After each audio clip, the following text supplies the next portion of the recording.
जैसे जैसे पॉपुलेशन बढ़ता गया ना, वैसे वैसे हमें कैटल फार्मिंग भी इंक्रीज़ करना पड़ा, because milk is a very important source for food. और मिल्क से पनीर, बटर, चीज़ और भी कई सारी चीज़ें बन जाती है जो इम्पोर्टेंट हो जाती है। छाछ बनती है, दही बनता है, जो काफ़ी ज़्यादा इंपॉर्टेंट हो जाता है आप लोगों को खाने के लिए। प्रोटीन रिच फूड होता है वो, फैट्स भी मिलते हैं। और हमने एंशियंट टाइम्स से लेकर आज तक, मतलब हमने एनिमल्स का यूज़ फार्मिंग के लिए भी किया है। कई कई जगहों पे एनिमल्स खाए भी जाते, कैटल्स खाए भी जाते हैं। लेकिन हम सिर्फ डिस्कस करेंगे इस टॉपिक में कि मिल्क एंड जो है लेबर की तरह। तो मिल्क के लिए जो यूज़ किया जाता है जिन कैटल्स का, वो सिर्फ और सिर्फ मिल्क के लिए रेयर की जाती है, ताकि वो हमें मिल्क दे सके और हम वो मिल्क कंज्यूम करके हमारी हेल्थ इम्प्रूव कर सकें। एक मिनट में ये एडजस्ट कर लूँ। Okay, cool. तो कुछ इस तरीके से आप लोगों को एनिमल्स का यूज़ मिल जाएगा। तो एग्रीकल्चर के लिए भी बुलक कार्ट्स होती है, उनको भी पुल करने के लिए आप लोगों को एनिमल्स का यूज़ दिख जाएगा। Indian cattles belongs to two different species, Bos indicus मतलब काउस और बॉस ब्यूबेलिस मतलब बफेलोस। अब ये इंपॉर्टेंट चीज़ है जो आप लोगों को समझनी है। बॉस इंडिकस मतलब काऊ, बॉस इंडिकस मतलब काऊ, एंड बॉस ब्यूबेलिस मतलब बफेलोज। ऐसे ये दो ही इंपॉर्टेंट कैटेगरीज है जो इंडिया में मोस्टली यूज़ की जाती है। याक्स भी होते हैं, याक्स, तो याक्स का भी यूज़ किया जाता है, लेकिन वो इतना ज़्यादा नहीं है, मतलब नॉर्थ साइड में थोड़ा सा होगा वहाँ पर ही, वरना इतना ज़्यादा यूज़ नहीं किया जाता। तो जो डेयरी के लिए स्पेसिफिकली एनिमल्स बने हुए होते हैं उनको मिल्क एनिमल्स कहा जाता है, या मिल्च भी कह सकते हो आप, मिल्च। लेकिन इसका स्पेसिफिक मतलब जो नाम है वो जर्मन है, और इसे मिल्क या फिर मिल्क, तो कुछ इस तरीके से प्रोनाउंस किया जाता है, मिल्क।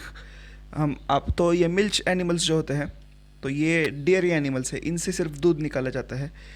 एंड जो काम में लिए जाते हैं ना, जिनको फार्म में प्लोइंग का काम दिया जाता है या फिर बुलक कार्ट्स पुल करने का काम, तो उन्हें ड्रॉट एनिमल्स कहा जाता है। ड्रॉट मतलब सूखा।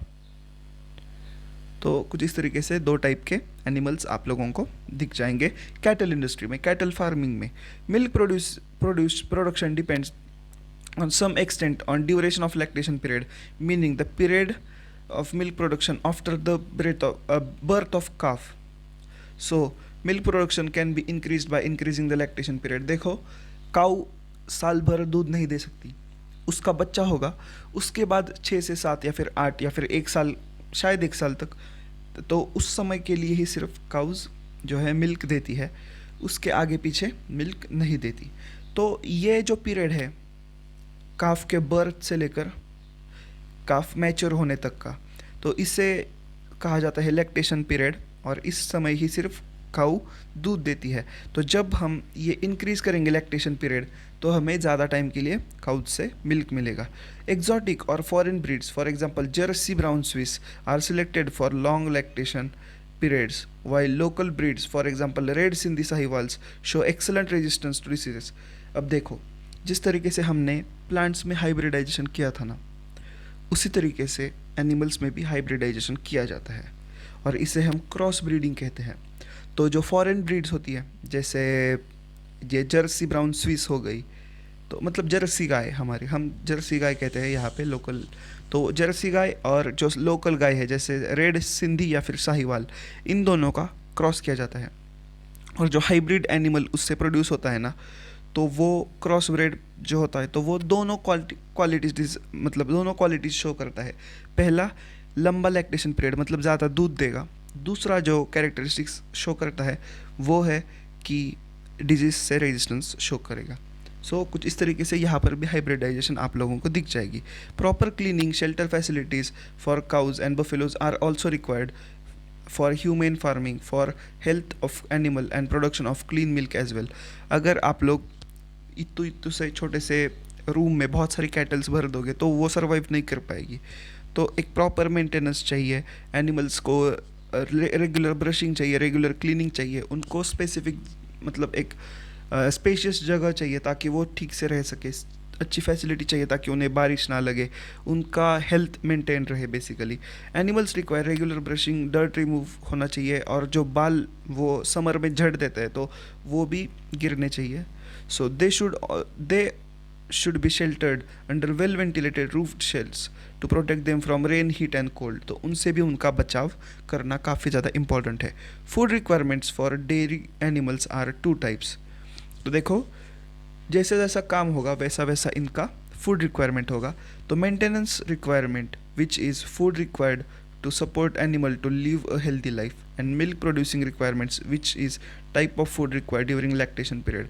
तो देखो, दो टाइप के खाने इन गायों को या फिर इन बैलों को दिए जाते हैं। पहला जो लैक्टेशन पीरियड के टाइम पे, और दूसरा जो हेल्दी लाइफ मेंटेन करने के लिए। तो कुछ इस तरीके से दो टाइप के खाने गायों को दिए जाते हैं ताकि ये उनका सर्वाइवल ठीक से हो सके